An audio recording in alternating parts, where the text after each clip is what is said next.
This is all lumped under the idea of our title, Today is Yesterday's Tomorrow. That meaning that all time is one, it is all here and now. And what we will speak about that regards the concept you call the future is, nevertheless, I remind you, actually existing in the present, and that there is no such thing as a prediction of the future. Once again, we say there is only the sensing of the energy that exists at the present time the prediction is made. That is what is being sensed, is the present energy. If that energy does not change in any significant way, then what has been sensed is representative of that which will unfold and manifest. If, however, the energy does change, which is sometimes changed by the prediction itself, then the energy may take a different course and something different will occur. This does not mean that any kinds of predictions are necessarily wrong if they do not come to pass. It may simply be that they were sensing an energy that has changed, since all predictions are of the present energy. The reason that this is so is because empirically, fundamentally, there really is no such thing as the future, just as there really is no such thing as the past. Everything is simultaneously coexistent, and you cannot actually prove the existence of either the future or the past. But wait a minute, Bashar. We have evidence from the past. Do you now? And exactly where is that evidence? Oh, here in the present. That's correct. And that's the only place it exists, is in the present. And what you call the past is simply another dimension, a different frequency, a different wavelength of experience that exists right now alongside your own present. There may be a cross-connection of continuity being made to make it appear as if there is a linear connection from past to present to future, but that continuity connection, that continuity illusion, is being created from the present, always. So when you say, here is evidence of the past, what you are saying is, you have created a linkage, a bridge, a connection to a simultaneously concurrent reality in such a linear space-time manner as to create the illusion of cause and effect, because it serves a purpose for you to experience the idea of the process of creation from a beginning to an ending. That's all you're doing. But there is no actual proof of the existence of the past, because there is no such thing. That is why it is also easy to cross-connect to other lives, because they all exist now. And thus then, if it truly was that they were in the past, or truly was that they were in the future, you would not be able to really make that linkage. There is only one moment. It is now. Everything happens in the now. Everything that appears to be a different moment is actually a different perspective of the same now. A different point of view, a different angle, a different picture, a different photograph. But it is all part and parcel of the same infinite now, in which everything exists and everything occurs. So, in terms of what we are about to say about things that may unfold, again, remember, we are reading the energy as it exists now. But it is always your world and always your choice to allow the momentum of many of these things to continue, to allow the inertia of many of these things to unfold, or to choose a different course and create a new reality experience that you can shift to. When we talk about the idea also of everything being now, The idea, again, is to remember, or we would like to reinforce the notion that you keep in mind that all changes are total changes in the sense that you shift from one reality to another. You shift, in a sense, your point of view, because you already exist in all the realities that you're ever going to exist in. So it's not even a matter of actually changing from one reality to another. It's an issue more of closing your eyes, closing your focus in one reality, and opening them in another in which you already exist, or at least a version of you does. The idea of changing is never that you will change anyone else, never that you will change the world, not even in a sense that you'll actually change yourself. It is simply that you shift to a reality whose vibration is already reflective of the reality vibration you now prefer, and start looking with your consciousness through the eyes of the version of you that already exists in a reality reflective of what that version of you represents. So you have never changed anyone, never changed the world. The world that you used to look through the eyes of still exists, always will, and will always experience itself as it is. But you can experience a new earth, a new reality, depending upon your vibration. And that's why we say, all you have to do to change the world is change yourself. Because you will never actually change the world. You will only change from one perspective to another. But that will appear and feel and be experienced as a new world. And all the individuals who have representations in that world, you will experience. Individuals who do not have representations in that world, you will not experience. It is as simple as that.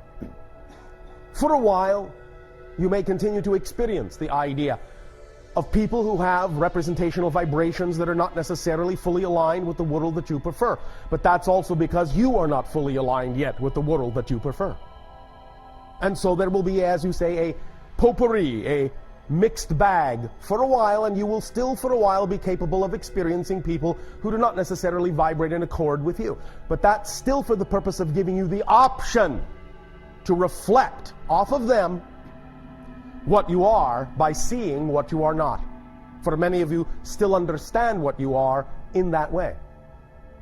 But the more and more you understand who you are for its own sake, without necessarily needing to see a counter offer of what you are not, more and more of you who do not need that will no longer see that. You will simply find yourself one day interacting pretty much only with the individuals who are similar in nature, similar in vibration. And you may scratch your heads and wonder where all the other people went. But they will still be on the world that you no longer look through. And they will still be living their lives as they wish to, as they have chosen to. And it's as simple as that. And neither, in terms of validity, is more important or better or right or wrong than the other. They are all part and parcel of the infinite choices within all that is. Allow them to all be valid. Allow all to make the choices that they need to make. And by doing so, it will be that much easier for you to allow yourself to experience the reality that you prefer. Allow yourself to sit in an empty room, and besides the room, have one other object of your choosing in that room. I would suggest that the object be of a homogeneous material. You understand? Not many mixed materials. Okay. One homogeneous thing. As you sit in the absolutely empty room with that homogeneous thing, allow yourself to view it in relatively low light, whatever color seems peaceful to you. Have the light behind you so you can't see it, but have it be bright enough just to see the thing. And as you look at that thing, remember what we said about the prime radiant. Do you? No. All right. Sorry. Imagine this first. what your scientists call a subatomic particle. This is just a euphemism, but it will do for this exercise, all right? A subatomic particle. Can you imagine that? Sort of. Sort of. All right, doesn't matter. It's not a precise thing, because as I said, it's only a euphemism, it's only a symbol. Whichever way you choose to depict it will work, all right? Okay. All right, so do you have the picture of that subatomic particle? Yeah. All right, now, imagine that this subatomic particle has no restrictions, no limitations. It can actually move at infinite speed if it wants to. Can you imagine that? Yeah. If something can move at infinite speed, that means it can be everywhere at once, correct? Right. Yes? Yes. That means it could appear to be more than one particle, couldn't it? Yes. All right. But you know it's the same particle, yes? Yes. All right. That is actually how reality is structured.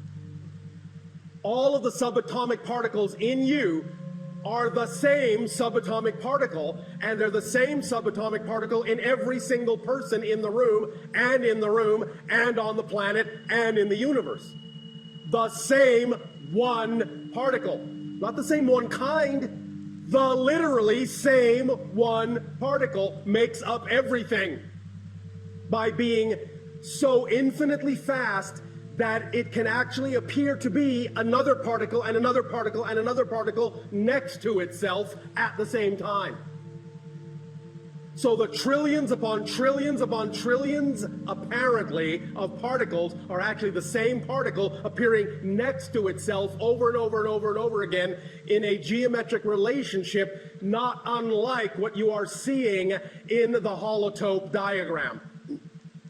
Traces that path on a multitude of dimensions beyond what's represented here, but nevertheless, that's a good slice or shadow of the idea of a higher dimensional form that represents the geometric path that particle is tracing at infinite speed. And every time it crosses itself, every time it crosses its path, it creates the idea of another particle.